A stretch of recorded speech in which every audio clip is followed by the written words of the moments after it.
Securing OpenClaw, threat modeling, attack surface, and defense in depth for Agentic LLM Orchestrators. Chapter 1. The AI Revolution's Dark Horse. Imagine you have a personal assistant who is incredibly eager to please, has access to your entire computer, can talk to anyone on the internet, and can execute any command you give it. Now imagine that the same assistant can be hypnotized by a random email or a hidden line of text on a website, completely turning against you without you ever knowing.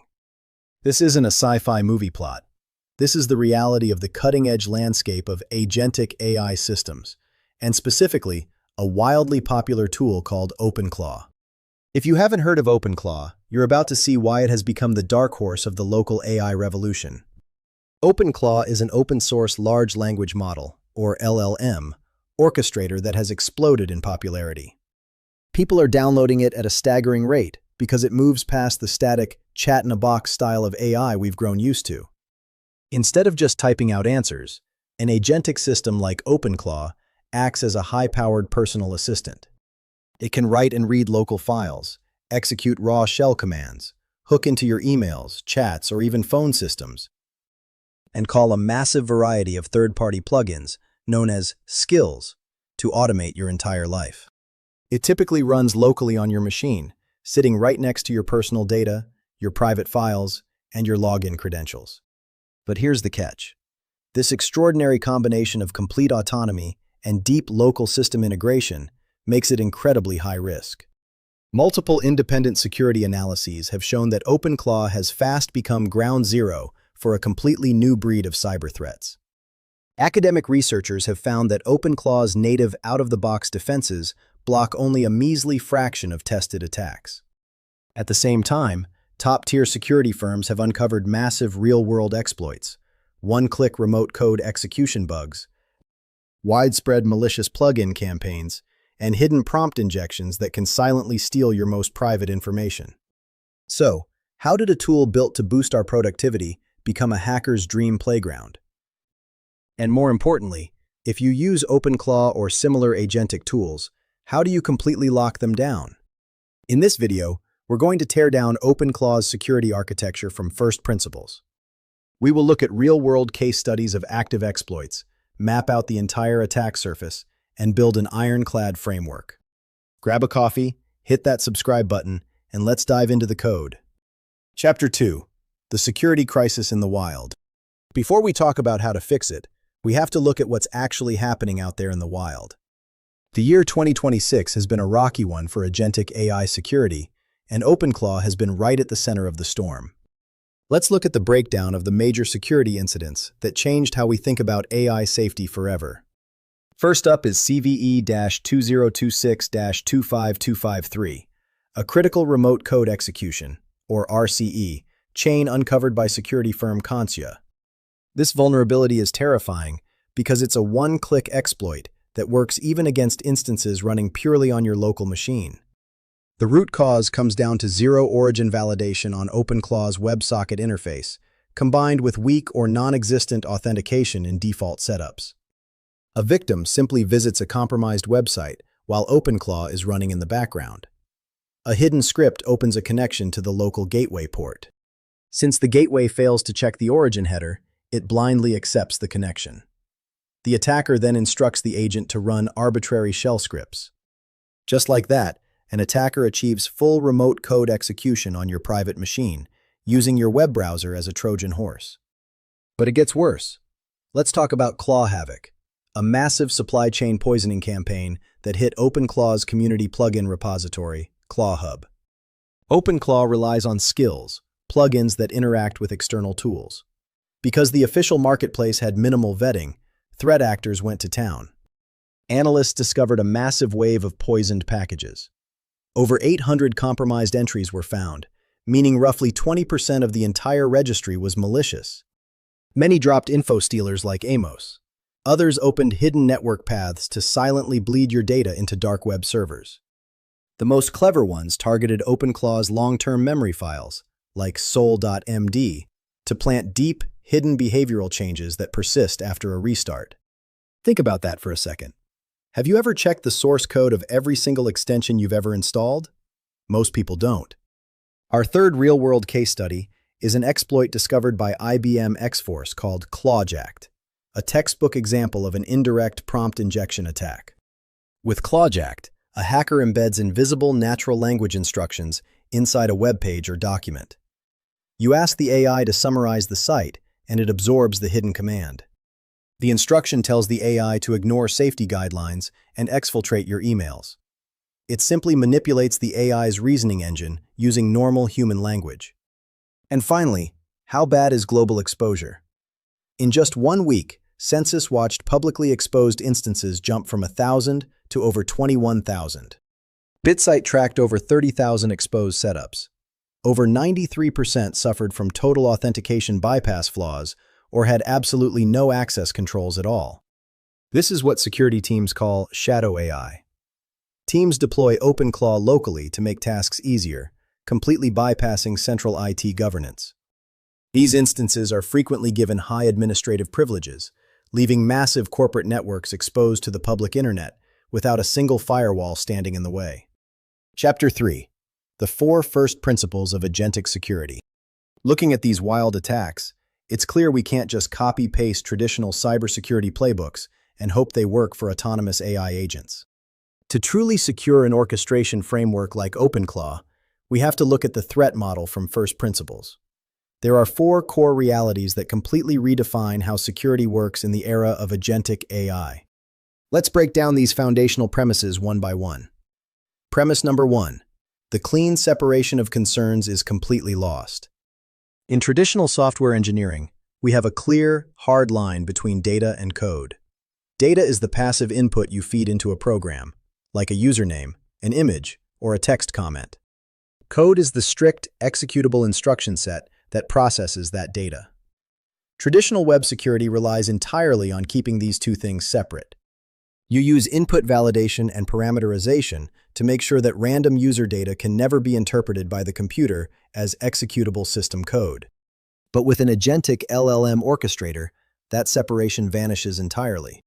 The LLM processes raw natural language and transforms it into executable intent, like spawning shell commands or calling system APIs.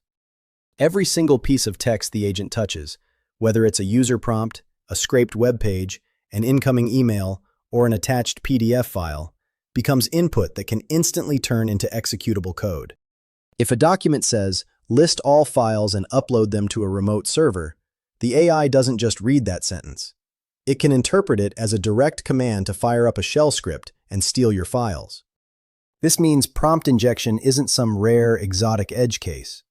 It is the absolute default operating risk of any LLM agent. You can't fix this by stripping out special characters or escaping JavaScript tags because the attack isn't syntactic, it's semantic. The threat rides inside the actual meaning of the words. Premise number 2, trust can never be inherited. In classic network architecture, we use perimeters. Once a user or a service successfully authenticates through a VPN or passes a login wall, the internal components of that network trust each other implicitly. If an application is running behind a secure perimeter, its output is treated as safe and authorized. But in an agentic workflow, the LLM's outputs are always untrusted. It does not matter if the session was started by an admin, it doesn't matter if the connection is fully authenticated, and it doesn't matter if the plugin making the call looks legitimate. Why?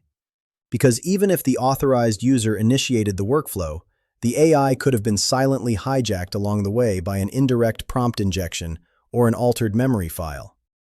Perimeter security is still necessary, but it is completely insufficient on its own. We have to apply a strict zero-trust model directly to the outputs generated by the AI agent itself, treating its commands as if they came straight from an unverified external internet user. Premise number 3. Determinism is completely gone. Traditional security loves determinism. If you feed the exact same inputs into a standard software program, it will produce the exact same outputs every single time. This predictability allows us to run comprehensive regression tests, write strict validation suites, and mathematically verify that code is safe before it ever touches production. LLMs, however, are fundamentally probabilistic systems. The same prompt can yield slightly or radically different responses across multiple runs. A tiny change in how a sentence is phrased can cause massive, unpredictable shifts in how the AI behaves. Cybercriminals can use this volatility to craft adversarial prompts that slide past your filters during testing, only to trigger dangerous behaviors when environmental conditions drift in production. This means exhaustive safety testing is a myth. No matter how many tests pass in your staging environment, you cannot guarantee the AI won't break bad under a new, unpredicted real-world scenario. Because you can't fully control or predict the AI's internal reasoning process, security enforcement must be pushed down to the actual execution layer, the boundary where the tool call hits the operating system. Premise number 4. The blast radius scales non-linearly with capability. A standard application has a fixed, narrow purpose, like a payroll tool or a calendar app. If that application gets compromised, the damage is naturally limited to that specific domain. But a general-purpose AI agent is built to handle complex, multi-step orchestration across your entire environment. It can modify code repositories, stand up cloud infrastructure, read internal databases, and send emails. As you add more skills and grant more integrations to the agent, its potential blast radius expands exponentially. When you combine a shell execution tool with cloud access tokens and communication channels, you create a hyper-potent cocktail. A single slip-up can ripple through your entire infrastructure. Therefore, the more capable your AI agent is, the tighter its environment must be sandboxed and isolated from your core assets. So, what is the central operational takeaway from these 4 principles? It is not realistic to fully secure an agent's reasoning layer. Instead, defenses must focus on sandboxing and constraining what the agent can cause the system to do. Let that sink in. Stop trying to make the AI perfectly smart or perfectly safe. It will eventually get tricked, confused, or manipulated.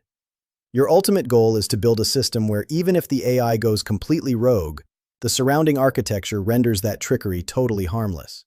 Chapter 4. Breaking down the attack surface. To build an effective defense, we need to map out every single doorway an attacker can use to infiltrate an OpenClaw deployment. Let's break down the OpenClaw attack surface into 5 distinct zones. Zone 1. Social input streams and indirect prompt injection. This is arguably the widest doorway. OpenClaw isn't just sitting in a dark room waiting for your commands. It actively monitors external data flows. It triages incoming emails, listens to active chat channels like Slack or Discord, parses incoming webhooks, and reads public documents. Every single one of these streams represents an unvetted pipeline delivering untrusted natural language directly into the AI's core reasoning engine. Attackers can slip adversarial prompt instructions into things like a CRM customer record or a routine support ticket, knowing the agent will eventually ingest it, lose its mind, and start executing unauthorized system commands. Zone 2. The skill and plugin ecosystem. This is where the supply chain threat becomes real. When an agent wants to do something beyond generating text, it looks at its available skills registry. As we saw with the ClawHavoc campaign, public registries can be easily poisoned with malicious code disguised as useful utilities. But even legitimate skills present a massive risk if they have insecure defaults, such as a data plotting skill that quietly includes a generic shell execution backdoor underneath the hood. Zone 3. Gateway exposure and web interface hijacking. OpenClaw hosts a local web UI and an API gateway, typically running over HTTP and WebSockets, so you can interact with it smoothly. If this gateway is exposed to your local network or the public internet without iron-clad authentication, it can be completely hijacked. Furthermore, if it lacks origin validations, it remains completely vulnerable to cross-site request forgery and cross-site WebSocket hijacking. This allows malicious sites running in a completely different browser tab to bridge right into your local network and command your agent directly. Zone 4. The execution layer.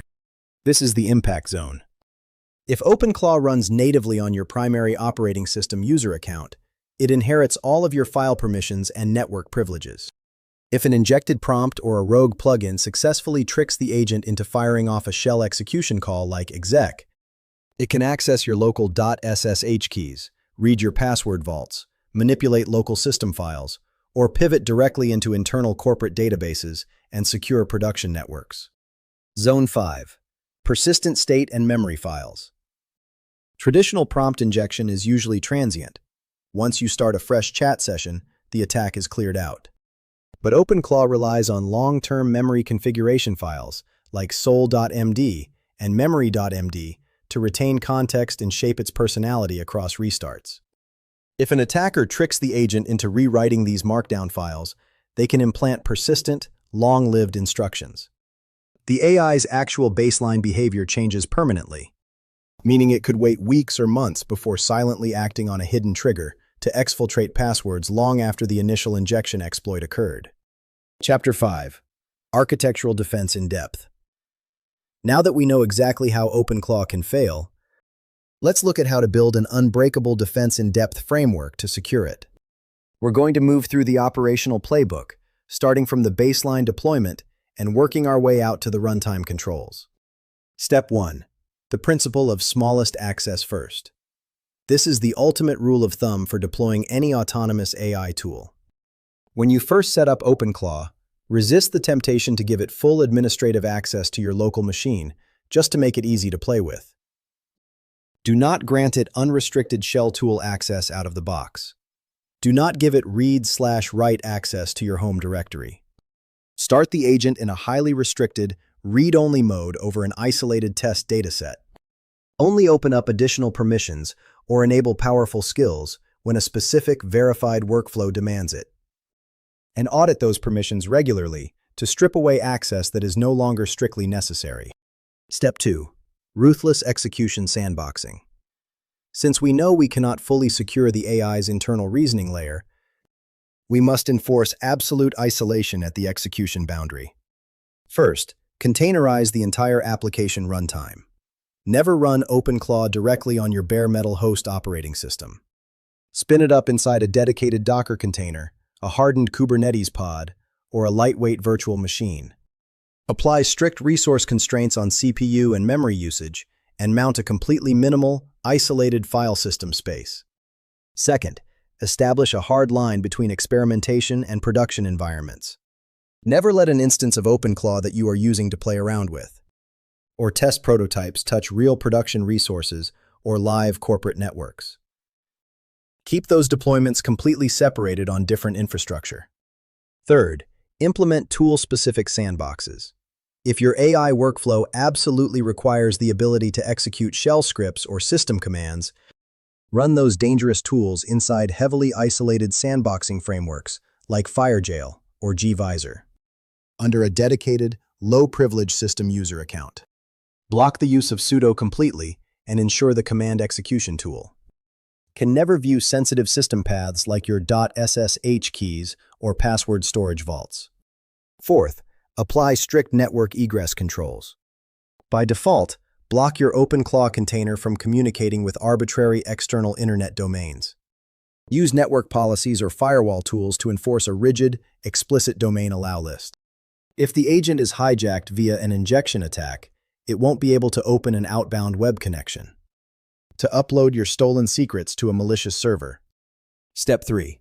Hardening the gateway and interfaces.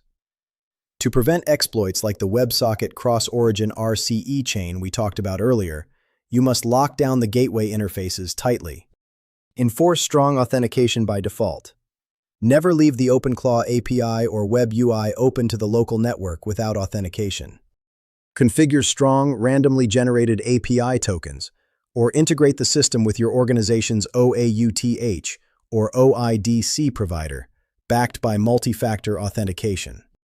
Restrict network exposure. Bind the OpenClaw gateway to localhost or 127.0.0.1 by default, so it rejects requests coming from the outside network. If you genuinely need remote access, put OpenClaw behind a hardened reverse proxy like Nginx or Traffic. Use the proxy to handle secure TLS encryption, enforce strict rate limiting, and apply IP address allow lists. Enforce origin validations. Ensure that the gateway configuration strictly checks incoming origin and host headers for all WebSocket and HTTP transactions. Implement robust anti-CSRF tokens to prevent malicious background browser tabs from executing cross-domain attacks. Step 4. Skill governance and code vetting. You must treat every single community skill or plugin exactly like unvetted, arbitrary binary code that could compromise your system at any moment. Before you enable any new skill inside OpenClaw, run a comprehensive source code review. Look closely for hidden network calls, unexpected file system interactions, or dynamic shell commands. Watch out for obfuscated code strings or unfamiliar third-party endpoints. Only download skills from trusted creators with high community visibility, and favor packages that offer cryptographic signatures. Once verified, configure per-skill scoped permissions. Enforce these restrictions at the application boundary. If you install a skill designed to check a calendar, apply an enforcement policy that blocks it from accessing the file system or executing a shell utility. Run regular audits to check for malicious updates. Step 5. Iron-clad secrets and data management. AI orchestrators need credentials to talk to external systems, but you must handle these secrets with extreme care. Never store your API keys or database passwords in plain text inside configuration files. Use a dedicated system keychain or an enterprise secrets manager. If a configuration file absolutely must contain a secret, encrypt it at rest and restrict the file read permissions to a single, dedicated low-privilege service user account. Additionally, set up data pre-processing scrubbing pipelines. Before any text data is passed into the active LLM context window, pass it through an automated regex filter to mask any passwords or PII. This keeps sensitive data out of the prompt logs entirely, minimizing the impact if an injection attack forces the AI to dump its context history. Chapter 6. Governance, Human-in-the-Loop, and Monitoring. One of the most effective ways to drop deployment risk is to establish a hard human-in-the-loop gate for high-impact actions. Critical operations, like altering production code or databases, must never run autonomously without manual verification. Automated policy engines can act as a triage layer, blocking dangerous actions instantly while reserving human review for edge cases. You can define explicit rules to auto-deny risky system writes or unauthorized network transfers while streamlining safe, read-only commands. Maintain visibility with audit logs and real-time monitoring to detect anomalies like sudden spikes in shell executions. Continuous red teaming in secure sandboxes ensures you find and patch vulnerabilities before they ever threaten your real-world operations. Chapter 7. The Future of Agentic AI Security. At the end of the day, OpenClaw is a perfect microcosm of the massive security shift happening across the entire AI ecosystem. Whether you are using OpenClaw, LangChain-based frameworks, AutoGen, CrewAI, or LangGraph, the foundational structural risks are exactly the same. We are moving fast into a world where LLMs are no longer just static text boxes. They are active, autonomous decision engines. They select tools, generate code, manipulate local files, and orchestrate complex real-world workflows. The tools we give them act as massive amplification mechanisms, translating natural language intent into high-impact execution. We cannot solve this security puzzle by simply waiting for better, safer, or more aligned AI models to be released. While future models will certainly get more resilient against basic prompt injections and show better refusal logic for obvious threats, model safety alone is necessary but completely insufficient. As long as an AI system is designed to interpret unconstrained natural language from the outside world and translate it into high-power system actions, it will remain vulnerable to creative exploitation and unforeseen emergent behaviors. True security is achieved not by trusting the AI's internal reasoning, but by rigorously limiting, auditing, and sandboxing its executable capabilities. Treat your autonomous AI agent exactly like a talented junior engineer with broad system access. You value their productivity, but you would never dream of letting them push code to production without a thorough review. You wouldn't give them administrative access to your core infrastructure on day one, and you would monitor their system logs closely. Apply that identical, rigorous, zero-trust discipline to your OpenClaw deployments. Start with the smallest access first. Sandbox your runtime environments completely. Vet every single third-party skill like untrusted code, and always keep a human in the loop for high-impact actions. Thank you so much for watching. If you found this deep dive into agentic AI security valuable, make sure to smash that like button. Drop your thoughts or questions in the comments section down below. Are you running local AI agents, and how are you securing them? And don't forget to subscribe to the channel for more deep, first principles security breakdowns. Stay safe, keep your containers locked down, and I will see you in the next video.